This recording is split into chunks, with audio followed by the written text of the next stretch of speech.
Hi guys, so welcome back to the channel. Today we're going to be talking about bloating, especially in women, right? And in the interim, as we think about bloating, let's think about potassium, because that's going to be the end product of this video. So when we say bloating, we mean distended abdomen is a common temporary sensation of fullness, but excessive fullness, distended abdomen, a discomfort, just total discomfort. It could be a tightness or pressure in the abdomen. So what are some of the common causes of bloating? Excessive gas, food intolerances, constipation, or swallowing of air. Let's take it a level down. Let's take it to a more practical level. It could be related to carbonated drinks, vegetables like broccoli and cabbage. It could be related to caffeine. When I have coffee, that's why I don't drink it. I am so distended, right? Abdominally distended. It could be related to carbonated drinks and beans. I'm sure you've heard about beans causing that bloating, right? Because of the digestive system having an issue to break down those products. Artificial sweeteners, milk products, even some fruits could also be related to IBS and SIBO, irritable bowel syndrome, or small intestinal bacterial overgrowth. Right, mean the bacterial overgrowth comes because it is a slow movement of the small intestine that is causing bacteria to be built up and to overgrow within that space. One other thing that helps to cause bloating is fried foods, fried fatty foods. That definitely will make you feel sick, and it definitely makes you feel bloated and awful. Avoid it. So usually when we think about bloating, we may think it's GI related, gastrointestinal related, but it could also be hormonal related. But the one I want to talk about that we feel like 2 weeks prior to the menstrual cycle is the menstrual cycle bloating, right? That one, we can simply clear it up or help ourselves by taking potassium. Why do we experience bloating as it relates to our menstrual cycle? The answer is very simple. It is a shift with the hormonal levels. So you and I know the menstrual cycle is related to procreation. It's not just to have a cycle, it's to really cause pregnancy. However, because we're not pregnant, then we will have a bleed, or we will have a flow. It could be a 28-day cycle, 21 to 35 cycle. Depends on where you fall, right? There are four main phases of the menstrual cycle: the menses, the flow, the follicular phase, the ovulation phase, and the luteal phase. Then we go over and over for years with this four phases of the menstrual cycle. The luteal phase of the menstrual cycle, that 2 weeks before the period, right? You have estrogen at the beginning, just after ovulation, say on day 14, we have a drop in estrogen or estrogen, right? Then in the middle of the luteal phase, we're going to have a rise. And in that phase, to match the progesterone, which is going to elevate, thus creating a slow movement of the gastrointestinal system. So you see why we have the bloating? The rise in the progesterone level. Around the end of the luteal phase, in the same 14 days, you're going to have a drop in the estrogen level again to meet the beginning of the menstrual cycle. So it's like this, up and down.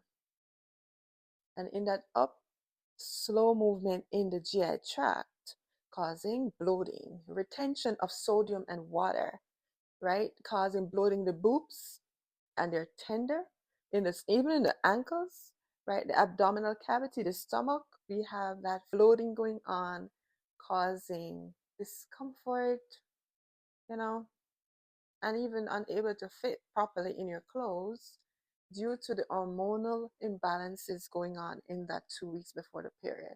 This is where we need a little potassium, right, to excrete the sodium, right, causing the water to follow the sodium to exit the body. And the sodium attracts water, it attracts fluid. So this is where it's GI related, it's sodium related. You get it? Or it's a bit complicated? I know it is. It is very complicated. It's very deep.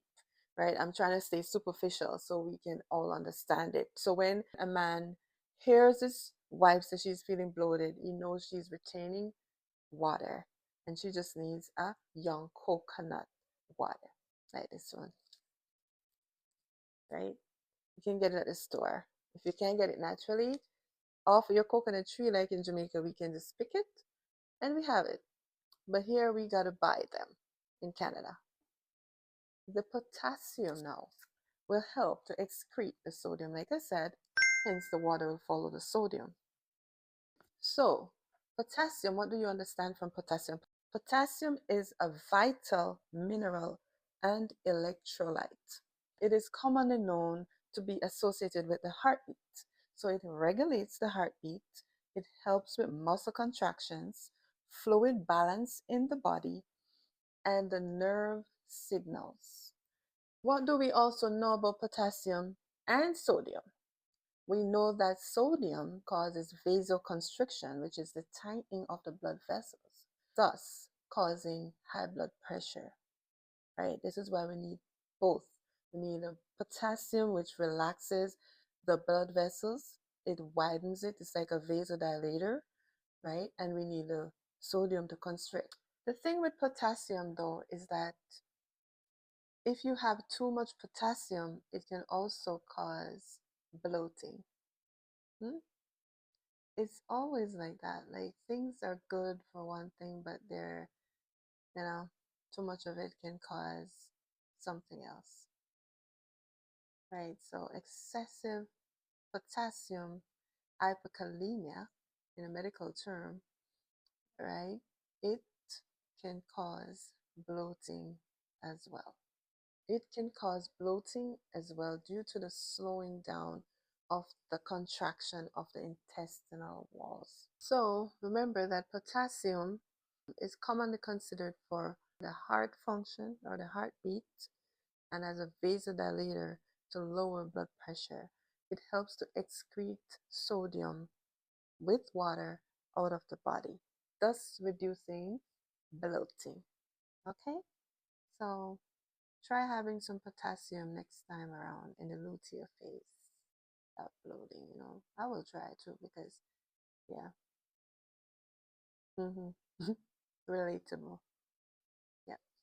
Disclaimer, if bloating continues, you definitely need to see a doctor because it may be related to IBS, irritable bowel syndrome, or food intolerance, and you definitely can be treated.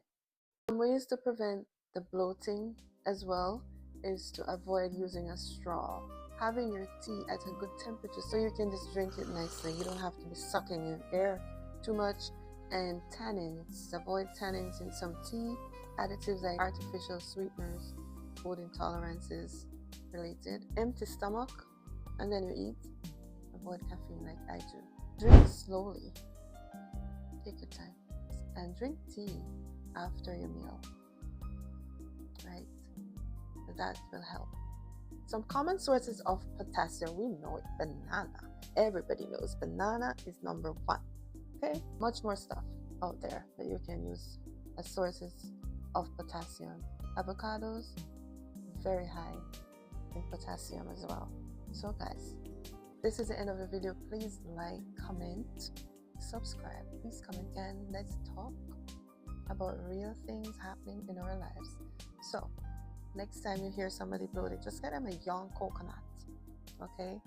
And see if that will help, especially if it's related to hormonal changes 2 weeks before the period, just after ovulation. Please, guys, click the notification bell on your way out. Goodbye for now. I'll see you in the next one.